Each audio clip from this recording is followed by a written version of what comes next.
এই বাসা নাকি ভাড়া হবে? তুই? তুমি? ও, তুই এখানে দারোয়ানের কাজ করতেছিস। ভাগ্য ভালো, তোর মতো ফকিরের সাথে আমার বিয়ে হয়নি। আমার খুব ভালো ঘরে বিয়ে হয়েছে।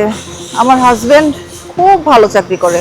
তোর মতো অ্যাটলিস্ট দারোয়ান না, এরকম ঝাড়ুদার না। ভালো হয়েছে তোর সাথে আমি রিলেশনটা আর কন্টিনিউ করি নে। চল, তোর বাড়িওয়ালার সঙ্গে কথা বলবো। আসো।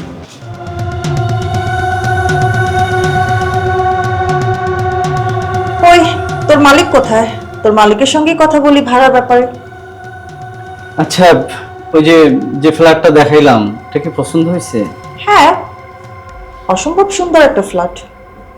আর পছন্দ তো হওয়ারই কথা। যেখানে তুই চাষার কাজ করস, দারোয়ানের কাজ করস, সেখানে তো ডেফিনেটলি পছন্দ না হলেও পছন্দ হবে। এই ফ্ল্যাটটা যদি আমার পছন্দ নাও হয়, তাহলেও তো আমি ভাড়া নিব। কারণ আসতে যাইতে সবসময় তুই আমাকে সালাম দিবি, আমার যা যা লাগবে আমি তোকে অর্ডার করব, তুই এনে দিবি। আর এনে না দিলে আমি এই বাড়িওয়ালার কাছে বলে দিব যে তুই আমার কোনো কথা শুনোস না, তাহলে তোর চাকরি থাকবে না। সো এটা আমি নিব, এটা কনফার্ম। কারণ তোকে দিয়ে যেসব কাজ করাবো আমি, ওফ, এগুলো দেখতে আমার যা মজা লাগবে। আর শোন, আমি তো অনেক হাঁটাচলা করি, আমার জুতার কালার নষ্ট হয়ে যায় অনেক সময়, বা কালার নষ্ট হয়ে যায়, আবার কালার করলে ঠিক হয়ে যায়। তো তোকে দিয়ে আমি খুব ভালোভাবে পলিশ করাই নিতে পারবো। আর এগুলো দেখতে কি করবো জানো? তোর পায়ের উপরে আমার পা রেখে পলিশ করাবো, আর সেটা দেখতে আবার যা ভালো লাগবে। উফ, এই বাসাটা যদি আমার বেশি টাকা দিয়েও নিতে হয় সেটাও আমি নিব। কারণ তুই দারোয়ানের কাজটা করবে, সেটা দেখতে আমার অনেক মজা লাগবে। মুখ সামলায় কথা বলেন। আপনি কাকে কি বলছেন? এই চাষাটার জন্য এত দরদ? আপনাকে তো দেখে খুব ভদ্রসভ্য মহিলা মনে হচ্ছে। আমার মনে হয় এই চাষাটার সাথে আপনার কিছু চলছে না তো। আসলে বলা তো যায় না, এখনকার যুগ কোথায় এসে দাঁড়াইছে। আপনি কাকে কি বলছেন? এই যে যে লোকটা যাকে উল্টাপাল্টা কথা বলছেন, ইনি আমার হাজবেন্ড, আমি তার ওয়াইফ। এবং এই যে বাড়িটা দেখছেন, এই বাড়িটার মালিক সে। এবং এরকম আরো 4টা বাড়ি তার আছে। নীলিমা, তুমি থামো, আমি বলছি। এখনো তোমার অহংকার কমেনি। অহংকার করতে হয় না, অহংকার করলে মানুষের পতন হয়। দেখো না, আমি সৎভাবে চলি বলে সৃষ্টিকর্তা আমাকে কোনো কিছু কমতি দেয় না, গাড়ি বাড়ি টাকা পয়সার। অথচ আমি গরিব ছিলাম বলে তুমি আমাকে বিয়ে করতে রাজি হওনি।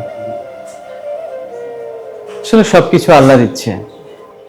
আমি মনে হয় আমার স্ত্রীকে পেয়ে আমার জীবনের অনেক সুখে শান্তিতে আছি। যাই হোক, এই বাসাটা আমি ছেড়ে দিচ্ছি এই কারণে, আমার নতুন একটা বিল্ডিং এ ডুপ্লেক্সে উঠবো। এই জন্য এই ফ্ল্যাটটা ভাড়া দিতে চাচ্ছি। যাই হোক, তুমি এসেছো, কারণ আমি তো তোমাকে কখনো অসম্মান করতে পারি না। এই নীতি আমার নাই, এই শিক্ষা আমার ফ্যামিলি আমাকে দেয়নি। যাই হোক, তুমি যদি থাকতে চাও, তোমার সাধ্য মতো তুমি যতটুকু ভাড়া দিবে ততটুকুতেই তুমি এই ফ্ল্যাটে থাকতে পারো। না সৈকত, তার আর দরকার নেই। আসলে আমার ভুল। সারাটা জীবন আমি অহংকার করে গিয়েছি, যেটা আমার কখনোই করা উচিত ছিল না। হ্যাঁ, আমি মধ্যবিত্ত ফ্যামিলির মেয়ে ছিলাম। আমার বাবা মা যা আমাকে শিখিয়েছেন, পড়িয়েছেন, তার থেকে আমি বেশি স্বপ্ন দেখতাম।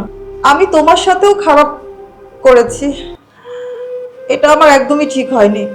আমি আমার ভুল বুঝতে পেরেছি। আজকে আপনার জায়গায় আমিও থাকতে পারতাম। দেখো না সৈকত, সৃষ্টিকর্তার কি খেলা, যেমন কর্ম তেমন ফল। যে যেটা করবে সৃষ্টিকর্তা তাকে সেটাই শাস্তি দিবে, আর এটাই নিয়তির খেলা। সৈকত, তুমি আমাকে ক্ষমা করে দাও প্লিজ। তোমাদের জন্য আমার দোয়া রইল। তোমরা সবসময় ভালো থাকো। আমি এখন আসি। তুমিও ভালো থেকো, তোমার জন্য আমার শুভকামনা। আল্লাহ হাফিজ।